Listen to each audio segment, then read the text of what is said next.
السلام علیکم، میں ڈاکٹر ذاکی یونان سے اور 21 دسمبر کے اہم واقعات۔ 21 دسمبر ہمارے قومی ترانہ کی تخلیق کرنے والے شاعر افسانہ نگار حفیظ جلندری کی برسی ہے۔ وہ 14 جنوری 1900 میں جلندھر پنجاب برطانوی ہندوستان میں پیدا ہوئے اور 21 دسمبر 1982 کو لاہور پنجاب پاکستان میں وفات پا گئے۔ 21 دسمبر 2007 کو چارسدہ ضلع میں ایک بڑا خودکش حملہ ہوا جس میں درجنوں افراد ہلاک و زخمی ہوئے۔ 21 دسمبر 1898 میں پیری کیوری اور میری کیوری نے تابکار عنصر ریڈیم دریافت کیا، جس سے بعد میں کینسر کا علاج دریافت ہوا۔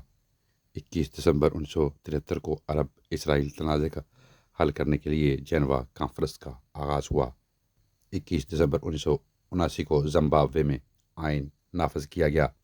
21 دسمبر 1788 میں مغل حکمران غلام قادر کو سندھیا فوج نے پکڑ کر موت کے گھاٹ اتار دیا۔ 21 دسمبر 1923 میں نیپال مکمل آزاد ملک بنا۔ 21 دسمبر 1937 کو رنگین تصاویر اور بآواز پہلی کارٹون فلم ڈزنی سنو وائٹ ریلیز ہوئی۔